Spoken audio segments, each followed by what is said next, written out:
Hi guys, my name is Zach. I am a music producer and singer-songwriter. Recently, I've been doing some music breakdowns for you guys, going in depth into my album that I released around a year ago now. And today we're going to be going into the second track called 8mm Film. Probably the biggest track. So without further ado, we're just gonna jump straight into it. So here's the session. It's kind of broken up into different segments and everything. So we have like the bass, synth, drums, vocals, and everything. Beginning started off with just the guitars and then I think the drums. So we'll just start off there. Basically, these are the guitars right here. There's a couple of different ones. These were the first two though.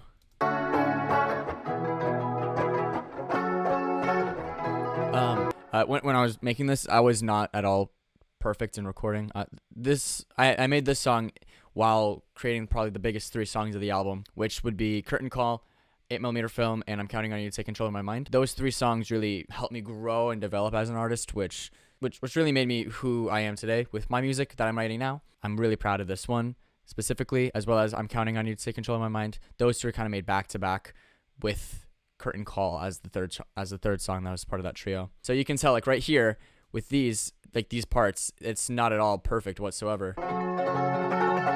Very out of time and everything. If we go in depth into just this section alone, we have the first two guitars, and then we can go into these bottom three. A lot more distorted and a lot louder.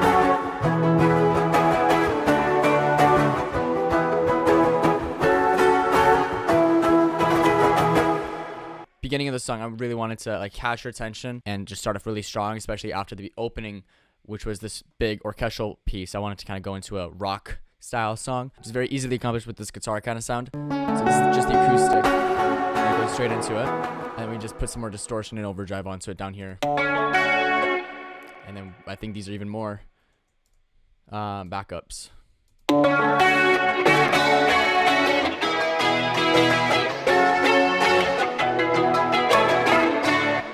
Little grace notes. So then down here we have the bass.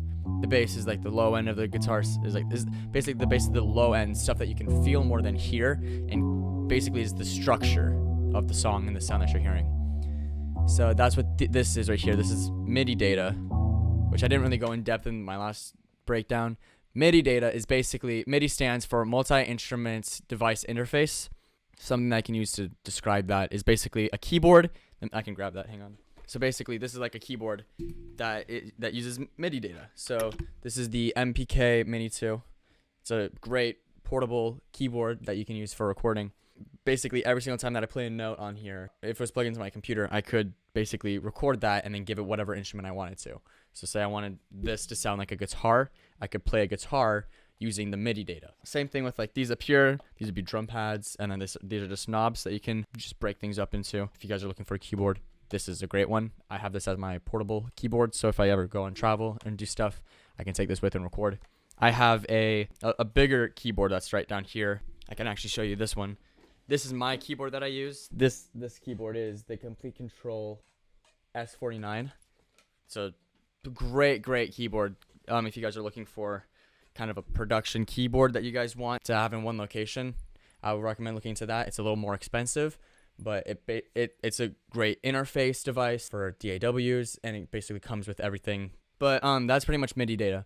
MIDI data is great device, is a great to use for instruments that you don't have. Saxophone, if you can't play guitar, if you don't have a drum set to play, MIDI kind of just takes control over that and lets you play things that you wouldn't be able to play normally. So that's what this is. This is a bass. I really just liked the bass sound on MIDI data, so I just used this one instead.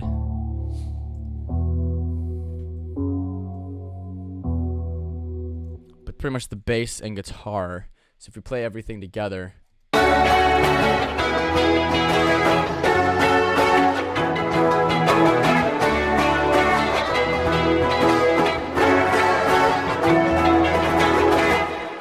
we'll get to the bridge. The bridge kind of changes the whole formula, so we'll get to the bridge in a second. We'll go to the percussion next. That way we can break down the percussion.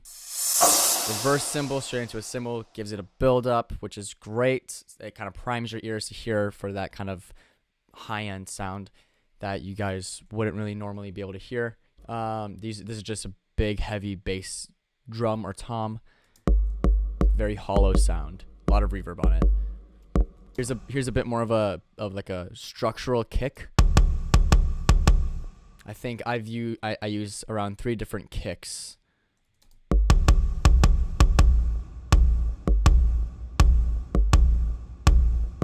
With this kind of production, you're not expecting everyone to hear it, which is fine. You don't need everyone to hear every single little piece. It's more of just like an overall piece. That way you know what it is there and what's applying to each other to make it sound good. Like with this, no one's gonna know that this is a snare in comparison to everything else because it sounds more like a hi-hat. There's a lot more high end on it. It's happening so fast and repetitive that it's taking place of the hi-hat than it would the snare. So down here we have a snare. We have the hi-hat. So these are a lot more punchy snares. So these are taking place of the actual snare drums. Couple that with the second snare. Hi-hat snare. Six.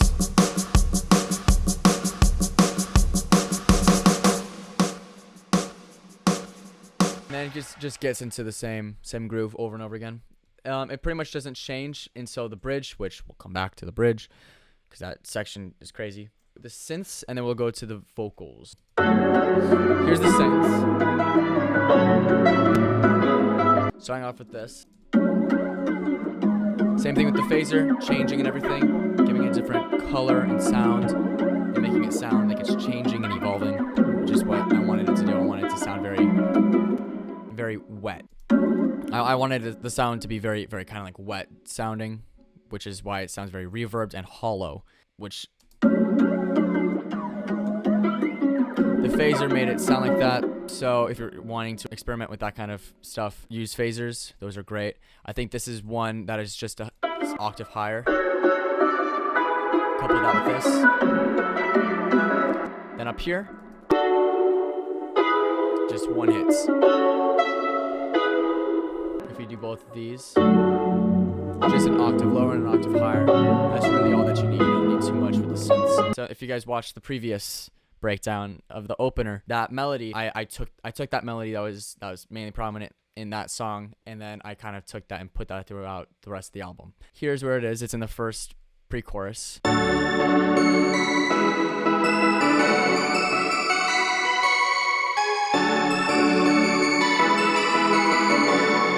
That little breakdown section is the melody from the last song. So if you guys are hearing the song and go through the first pre-chorus at the very beginning, you'll be able to hear that now. If you guys haven't, go check out the song. Link to the description for the music video and everything. But those are the synths. Cool. Moving on to vocals. The vocals were the hardest for me to do.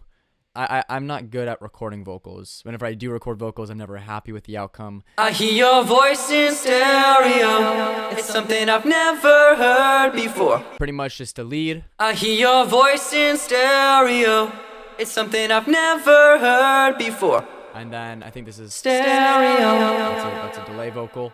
So basically what I would do is I would take the lead, record that throughout the whole song, and then wherever I wanted there to be echoes or reverb or anything, just duplicate it and then throw on the extra effect. So with this, it was stereo delay, which is what this is. Stereo. It's just putting them together. It's in stereo. It's something I've never heard before. And then down here, these are harmony vocals for the pre-chorus. All to the wayside now once more. We'll take one for the road, just in case if you get cold. Tell me your lies, like I'm something right, like I'm the only thing you've done right. So the crazy part of this whole song is the bridge, and you can here's the bridge. I'll break it down piece by piece. So pretty much the whole bridge section. Right before we get into the bridge section, I wanted this big moment of like this huge build up with the synths, and then this huge euphoric moment sonically.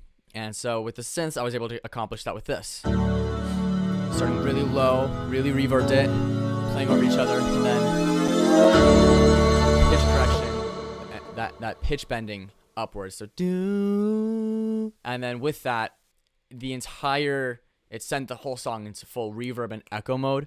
If we go down to the sends, so what sends are is basically you can take audio from one track that has the samples and the information and all of the data, and then have all the effects onto that single track and only affects that single track. But you can also make a completely separate track and then put any effects you want onto there, and then send a percentage of that information, so percentage being the volume level, to that second track, and then you'll have two versions of that audio playing simultaneously, once through all of the effects that you put onto the official track, as well as the same audio going through the second track with the new information. That's pretty much the best way I can explain it. So for here, this is the mixing board. I'll show you what I mean with, say, synths. So here's the synths, right?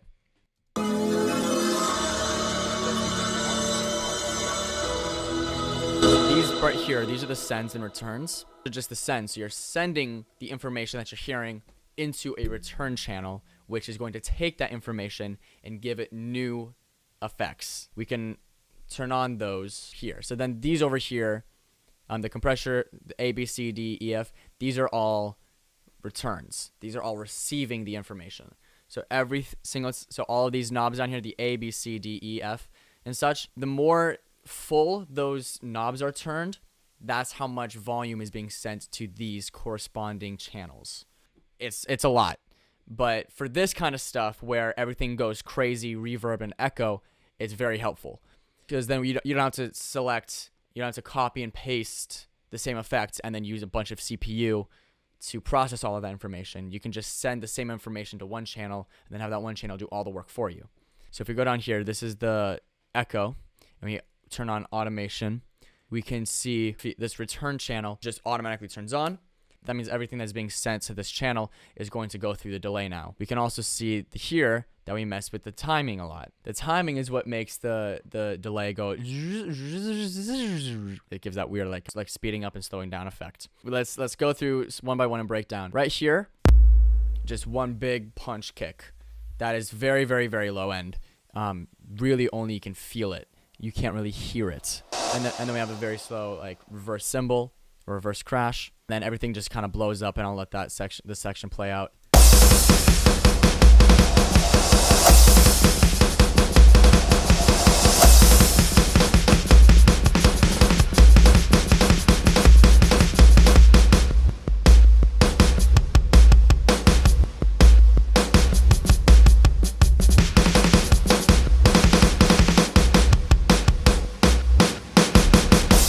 So that's the bridge. I'll break it down one by one really quickly. Snares.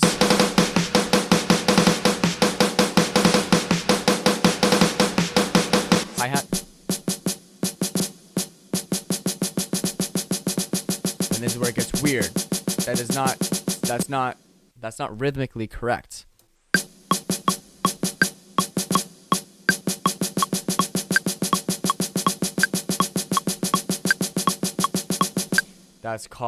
That is a pentuplet.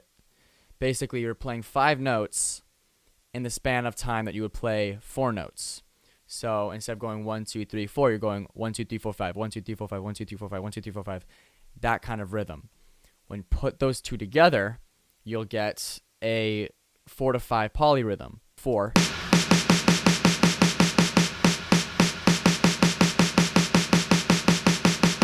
So yeah, that's just a 4. 1, 2, 3, 4.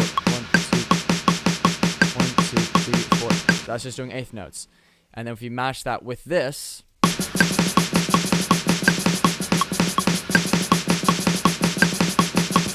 it's going crazy. Add that with the third snare, which is doing triplets.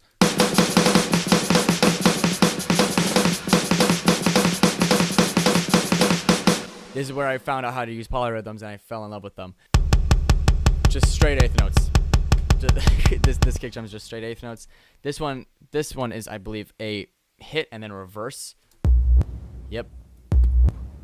That's about every other downbeat. And then again, it's just straight like quarter notes. Reverse.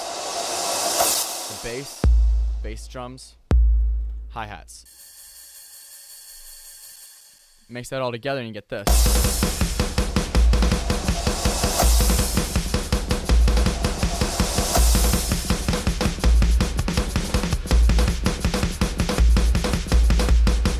So there is a method to the madness. It doesn't sound like there is, but there is.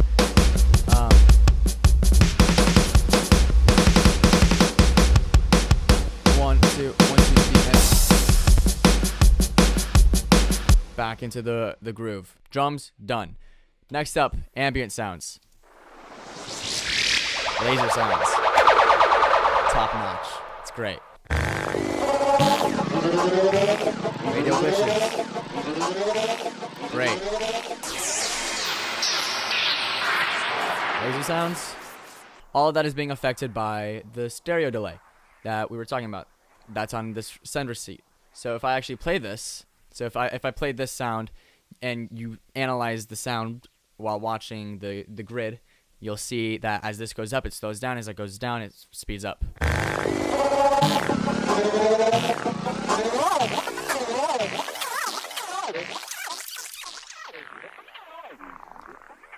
It's crazy. So that's pretty much what that is doing. These are all the ambient sounds. Not really anything else besides that. You have the bass. The bass is another part that I really needed to work on. So there's around 4 different layers with this, with most of them being MIDI data. Here, these are all MIDI.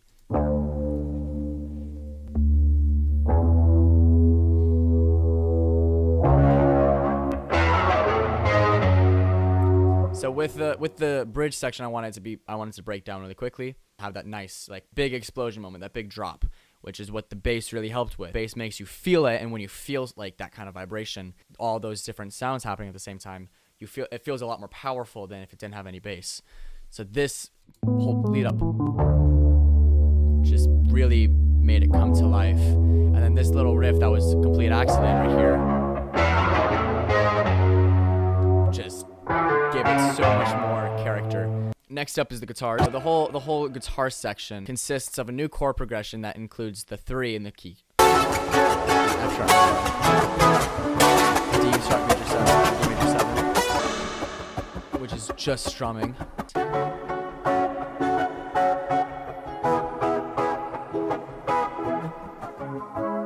lot more like phased. Right there, yeah. Then these are the little melodies that you're hearing. The bum, bam. So they're all different sections. They're all different like recordings.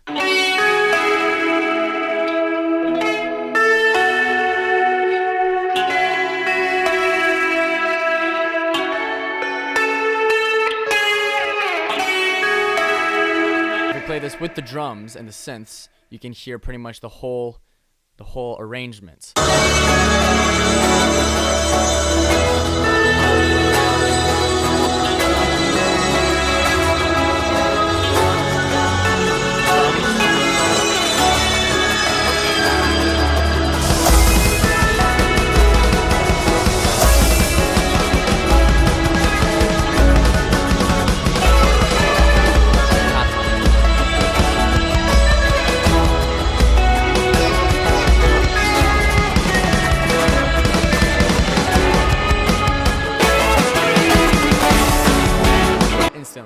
Next up, vocals. There aren't a lot of vocals for the bridge section. I had my friends record this vocals actually.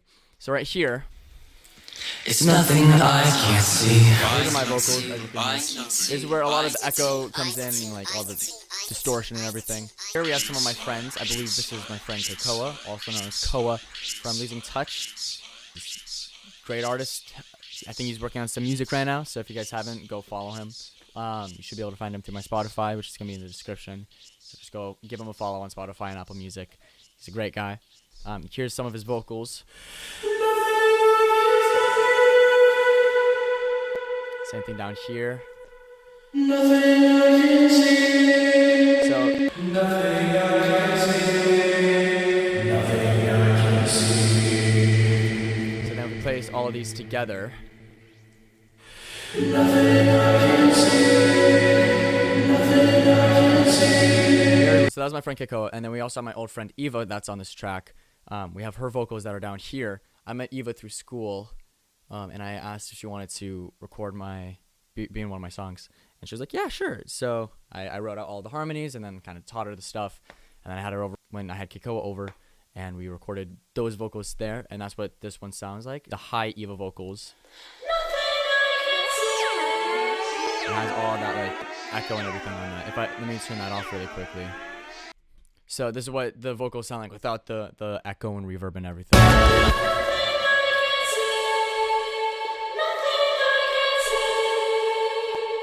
And then so that's the high end vocals for Eva. These are the kind of mid vocals, so like the middle harmony vocals, and then we have the low end vocals. Nothing I can see, nothing I can see. Put all that together. Nothing I can see, nothing I can see. So those are all the vocalists and all the different vocals. And then if you put everything together with all the vocals, then we get this sound. It's nothing I can't see. It's nothing I can't see. It's nothing I can't see. 1, 2, 3, 4. Make my life a movie. I'll make you part of the soundtrack. And that's pretty much the whole song. Oh, wait, one more thing. We have Keikoa. I was hanging out with Keikoa again, and he was like, "Hey man, like I have this idea for the song," and he just does this really nice riff.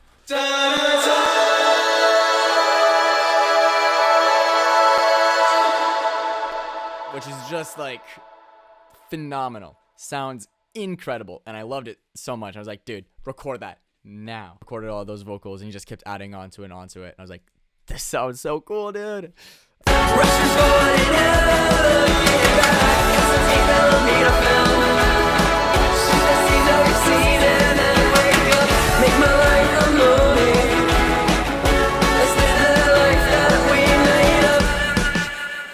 I am by no means saying that this is like top-notch production or anything, but this was one of the biggest productions that I made when I was making my album. I'm really happy with the outcome. I'm really proud of the outcome of it, and I hope you guys enjoyed the song and you guys enjoyed the track.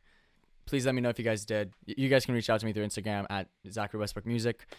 Comment down below. I'll try to get back to you guys. But that's pretty much the whole song. I really hope you guys enjoyed it. If you guys haven't seen the music video, you guys can check out the link in the description to check out the music video, as well as the documentary, and add the song to your playlist on Spotify and Apple Music and such. But that's pretty much going to be it. The next song will be Losing Touch. That'll come out next Friday, which is going to be the 10th, I believe. So if you guys haven't already, subscribe if you guys want to keep up to date with the music production breakdowns. But that's going to be it from me. Thank you guys so much. Please subscribe. Cool. All right. See you guys.